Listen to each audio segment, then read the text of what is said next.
Məsələn, bəzilər deyir, elə gəlsə birinci elə sənin boynunu vuracaq. Misal. Yəni, əslində bu kimi fikirlər, təfəkkürlər, yad fikirlər düşmən dəyirmanına su tökməkdir.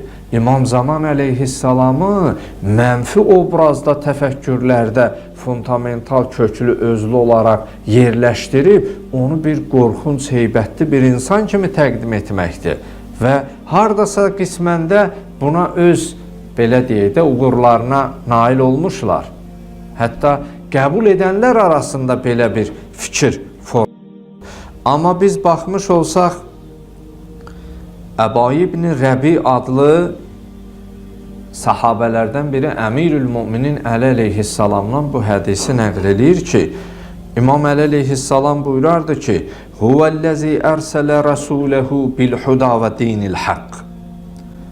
And ola o varlığa ki, yəni Allaha, and ola o varlığa ki, öz peyğəmbərini hidayət etmək üçün insanları düz yola yönəldib və haqq olan dinə istiqamət vermək üçün ki, yollamış liyudhirahu aləd-dini kullih və ləv kərihəl müşrikun və insanları dinə kamil şəkildə yetirsin və dini onlara izhar eləsin, hətta bu işdən müşriklərin xoşu gəlməsə belə.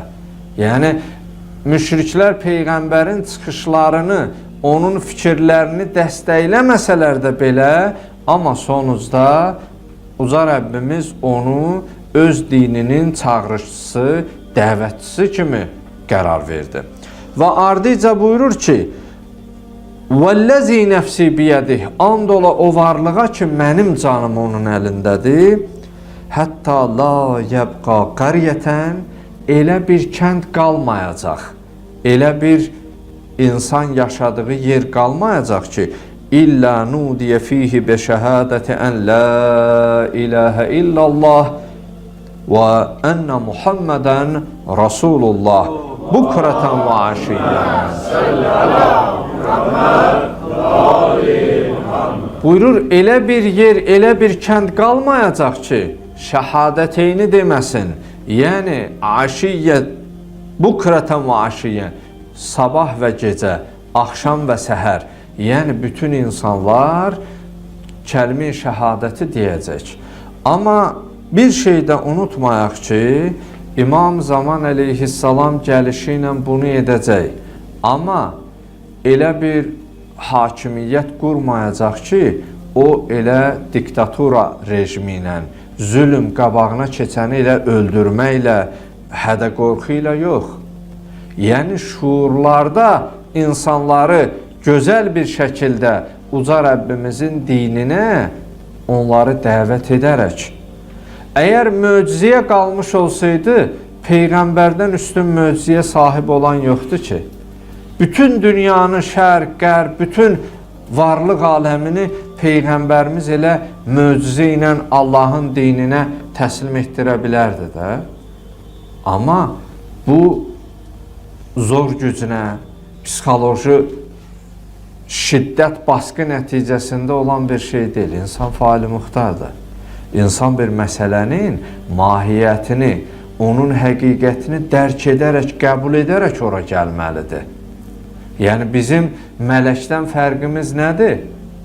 Yəni, onun şuur, təfəkkür, əqli yox, amma bizim var. Biz faili muxtar, yəni ərəb sözüdür, ixtiyarlarımızda seçim sahibiyik. Məsələn, namazı qılıb qılmamaqda, orucu tutub tutmamaqda, bugün gəlmirsən, cümə günüdür, namazı qılıb gedə də bilərsən, otura da bilərsən, xütbənin ortasından dura da bilərsən, sonuna qədər qala da bilərsən. Yəni, biz öz ixtiyarımızda işi icra eləyən biz özümüzük. Əgər biz desəydik ki, möcüzə gücünə elə bəşəriyyəti dəyişmək, çevirmək Peyğəmbərdən üstünü yox idi. Ən pik, ən kulminasiya zirvəsində, nöqtəsində olan Peyğəmbər salavatullah idi. Yəni, bunu hamıdan daha ötə, daha artıq, daha öndə edə biləcək şəxs var idisə, o da kim idi? Peyğəmbər salavatullah. Amma Ağa Rəsulullah, Allahın salavat salamı olsun ona, bu üslubdan, bu metoddan istifadə etmədi.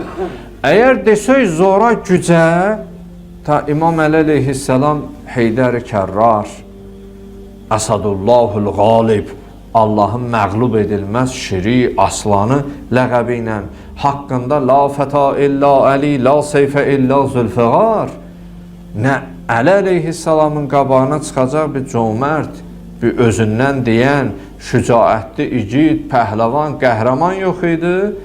Qılıncı Zülfiqarın qabağında da bir qılınc oynadan yox idi. Əgər zor gücünü idisə, o Xeybərin qalasını o ilahi qüdrətlə qaldıran Mövla Əli ibn Əbi Talib ağa onda bu gücündən istifadə edərdi. Yəni, əgər İmam Zaman əleyhissalam desə ilə qabağına çıxanın boynunu vuracaq, bu metodla İslamı yaymaq idisə, bunu Əli əleyhissalamın üstün eləyə biləcək ikinci bir şəxs yox idi.